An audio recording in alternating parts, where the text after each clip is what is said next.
बंधुओं, ये भामंडल ऐसा भामंडल है जो भगवान के पीछे लगा रहता है। भगवान की आभा में, वह आभा मंडल में जो सम्यक दृष्टि कोई भी जीव जाते हैं उसके कितने भाव दिखते हैं? 7 भाव दिखते हैं। एक भाव नहीं कि मेरा कल क्या हो, भविष्य में क्या हो, एक भाव। 7 भाव दिखते हैं। 3 पूर्व के दिखते हैं कि हम किस पर्याय से आए थे, कौन सी पर्याय में हमने, तीसरे पर्याय में 3 भाव में पहले हम क्या थे, दूसरे में क्या थे, वो वर्तमान, पहले में क्या, वो वर्तमान का, वो 3 भविष्य के आगे आपको कहां कहां जाना है।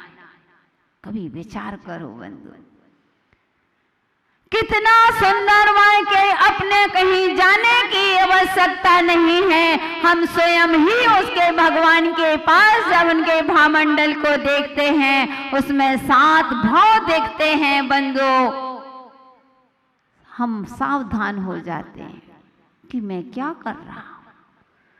देखने नहीं, स्वतः ही झलक जाते हैं, क्योंकि बंधुओं आभा का इतना प्रभाव पड़ता है। कोई साधु के पास जाते हो आप, जब साधु सामायिक करते हैं, आप लोग मेरे पास आके बैठते हो, कहते हो कि गुरु माँ जाने का मन ही नहीं करता है, अब जाना है, मजबूरी में जाना पड़ रहा है, ऐसा लगता है कि यहीं बैठे रहो। अभी हमारे पर्यूषण पर में मेरी समय का समय हो रहा था, आ गई 2-4 महिलाएं, तो मैंने इशारा किया जाओ, समय का समय हो रहा। बोले नहीं हम तो यहीं बैठेंगे। तुमने कि क्या करोगे तुम लोग यहाँ बैठ के? इशारे से पूछा।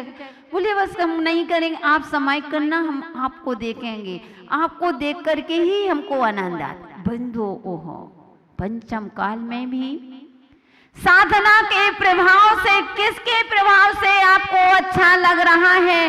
क्योंकि उनकी जो शुभ वर्गणाएं होती हैं, जब सामायिक में साधु बैठते हैं, शुभ वर्गणाएं निकलती हैं, शुभ आभा मंडल जब फैलती है तो सबको ही सुभाषित कर देती है। ये उनकी साधु संतों के पास जाते हैं, इस सब भावों के ऊपर जब आप घर में बैठते हो, मैंने आपको बताया था कि ये सब भावों के ऊपर जैसे जैसे भाव होते हैं वैसे ही हमारा भाव हो जाया करता है।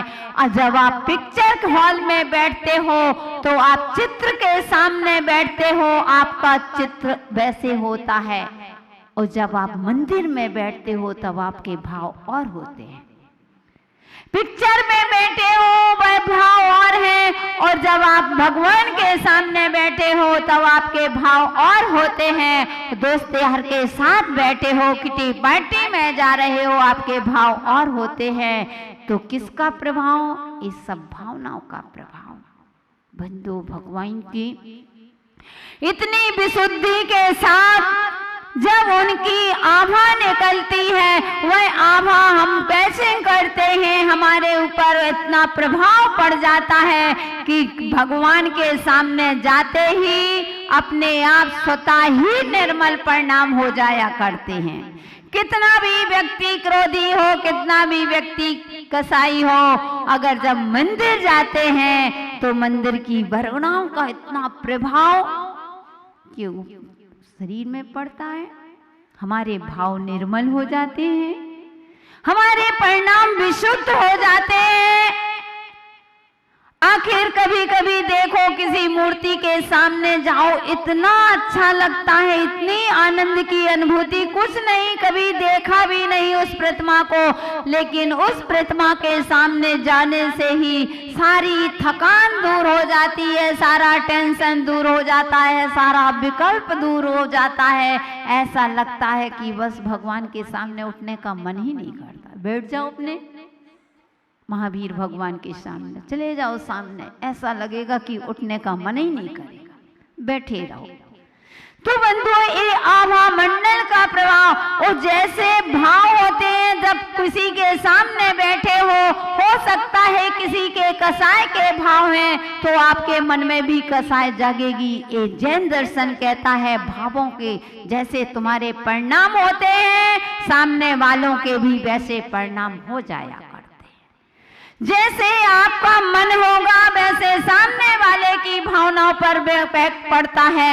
अगर आपके किसी व्यक्ति के प्रति अच्छे भाव हैं तो सामने वाले के आपके प्रति अच्छे भाव नियम से होंगे। अगर कोई व्यक्ति होता है अपन को देख करके ही उसको क्रोध भड़क जाता, समझ जाओ इसके भाव अच्छे। कभी कभी देखते हैं साम्य भाव रखते हैं, फिर भी आपको देख करके परिणाम खराब हो रहे हैं, तो नियम है यह व्यक्ति अपने बारे में कुछ अशुभ सोच रहा होगा, तब हमारे परिणाम खराब हो रहे हैं।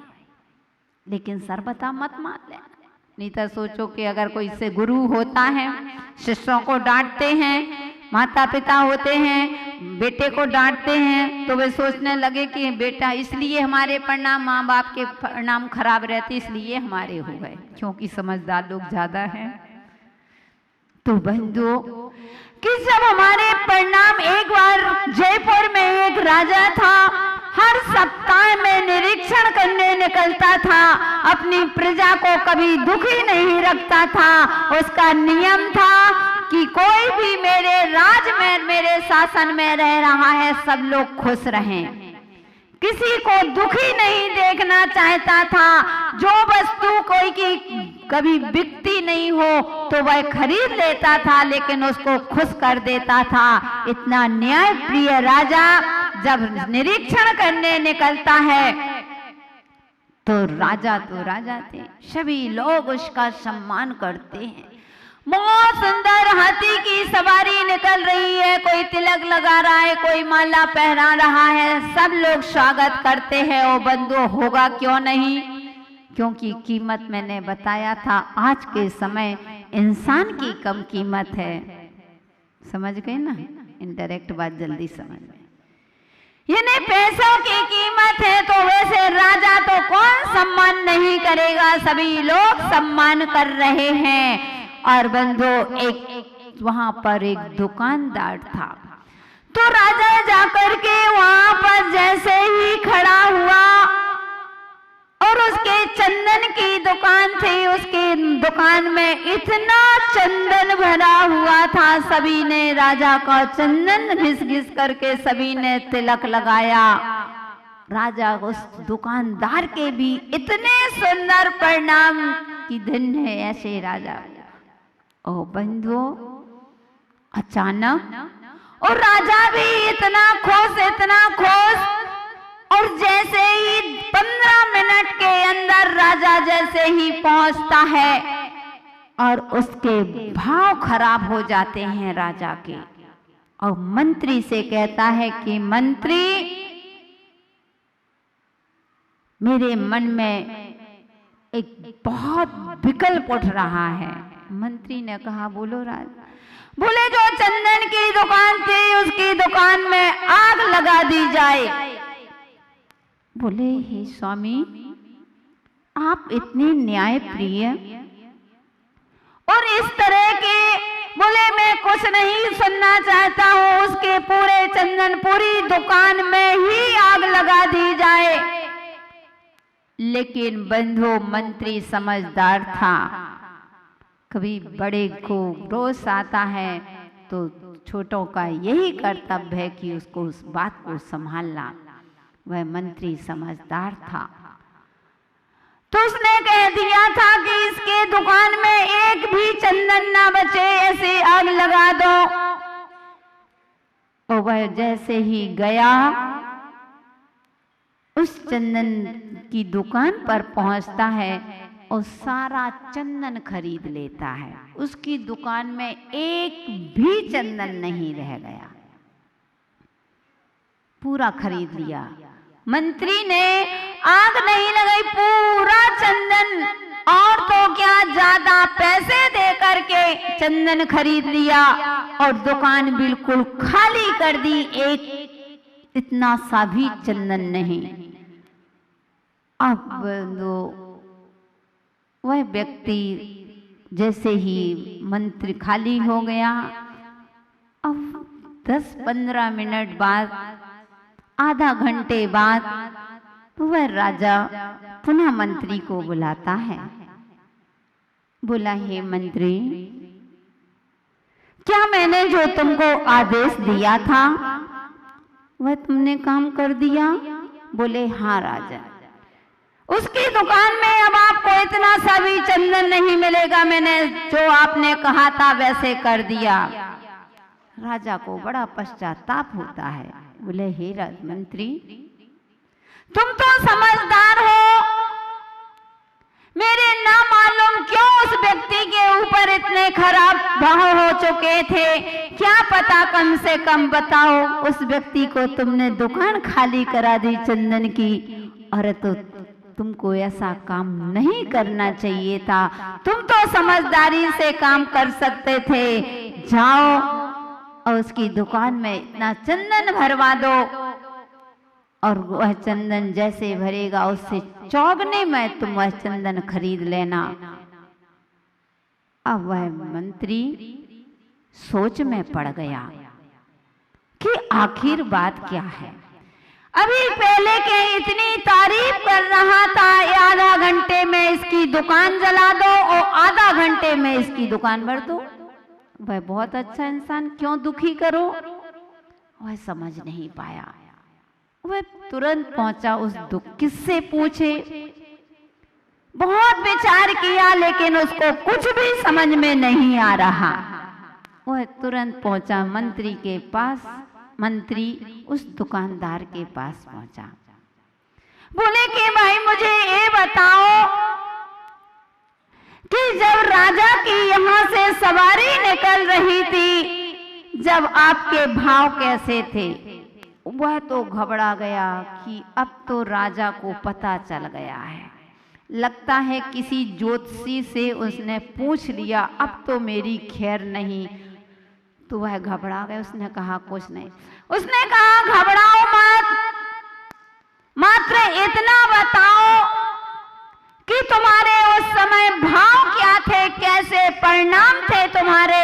वह डर के पीछे पसीना पसीना हो गया, कांपने लगा।